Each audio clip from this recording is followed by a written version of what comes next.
Dipon Chakravarti, and I am a student as well. I am pursuing graduation, and I also work in a call center.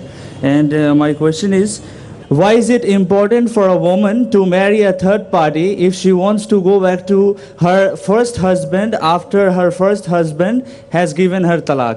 भाई साहब का सवाल था कि ज़रूरी क्यों है कि अगर एक औरत अपने शोहर के साथ तलाक हो जाता है तो उसे दूसरे से थर्ड पार्टी से शादी करना ज़रूरी क्यों है पहले शोहर से वापस करने के लिए? ये सवाल है।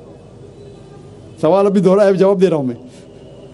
ये लोगों को गलतफहमी है कि अगर मियाँ बीवी का तलाक होता है और अगर वो फिर से शादी करना चाहते हैं, ये गलतफहमी है लोगों की कि उसको तीसरे से शादी करना फ़र्ज़ है। कुरान में साफ तौर पे लिखा हुआ है सूरह बकरा में सूरा नंबर 2 आयत नंबर 228 से लेके 242 तक तलाक के पूरा डिटेल दिए गए, किस तरीके से तलाक दिया जाता है।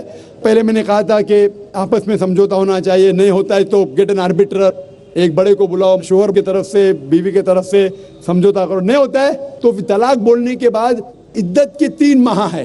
कुरान में लिखा है सूरह बकरा सूरा नंबर 2 आयत नंबर 228 के 3 माह, 3 महीने, 3 menstrual cycle is the period of waiting इद्दत। 3 महीने के बाद the divorce is completed। लेकिन 3 महीने के दरमियान अगर मियाँ बीवी वापस में रुजू होना चाहते तो हो सकते, तलाक नहीं होता है। लेकिन अगर 3 महीने तक रुजू नहीं होते और अलग हो जाते और 1 साल बाद उन्हें ख्याल आता है अरे हमने गलत किया, हम फिर से शादी करना चाहते, तो कुरान की आयत है सूरह बकरा सूरा नंबर 2 आयत number 232, do not prevent the women from marrying the former husband. आप औरतों को अपने पुराने शोहर से शादी करने से मत रोकिए। तो वो औरत फिर से अपने पहले शोहर से शादी कर सकती है, लेकिन नया निकाह नया मेहर, न्यू मैरिज न्यू मेहर। No no no, what you are saying is a misconception. I will come to it. लोग समझते हलाला की ज़रूरत है, हलाला जैसी कोई चीज़ कुरान में है नहीं, मैं उसके ऊपर आऊँगा। लेकिन फिर से शादी करने के बाद फिर से इन लोग ज़िंदगी बसर करते हैं, 3-4 साल बाद फिर से कुछ नाइत्तेफाकी होती है, फिर से तलाक। वही तरीके से समझौता करो, बड़े को लेके आओ, तलाक बोलो, 3 माह रुको, फिर जाओ। फिर से 2 साल बाद याद आता है नए वापिस से रहेंगे, फिर से शादी कर सकते, फिर निकाह, फिर मेहर, फिर से झगड़ा होता है। फिर तीसरी बार अगर तलाक होता है तो अल्लाह ताला फरमाते सूरह बकरा सूरा नंबर 2 आयत नंबर 230 में कहते कि तीसरी बार अगर तलाक देंगे तो फाइनल।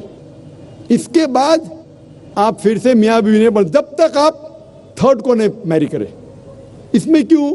ये शादी ब्याह गुड्डा गुड्डी का खेल थोड़ी है। बचपन में गुड्डा गुड्डी का खेल में शादी करो फिर से तलाक दो, एक दिन में 10 बार शादी कर सकते, बराबर ना? ये जिंदगी गुड्डा गुड्डी का खेल थोड़ी है। 3 महीने लगता है तलाक के लिए, इतना टाइम लगता है। प्राइवेट मीटिंग, फिर बड़े लोग से मीटिंग, फिर 3 माह, फिर जुड़ो प्यार से, एक दूसरे पे कीचड़ मत उछालो, फिर शादी करो। मैंने मेरी जिंदगी में किसको भी नहीं देखा जो सही तरीके से तीसरी बार तलाक हुआ, मैं देखा नहीं अभी तक के। 1 बार हुआ देखा होगा, 2 बार, तीसरी बार तो देखा ही नहीं मैं।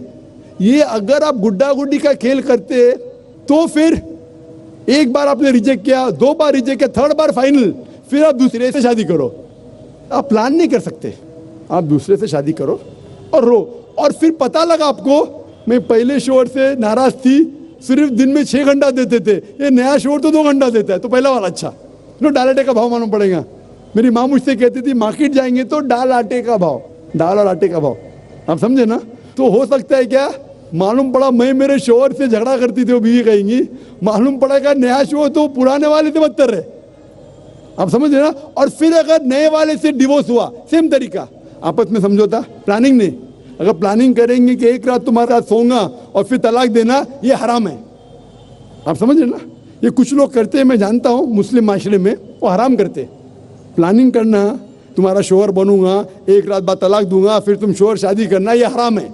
कुछ लोग करते हैं, गलत करते, कुरान में ऐसा नहीं लिखते।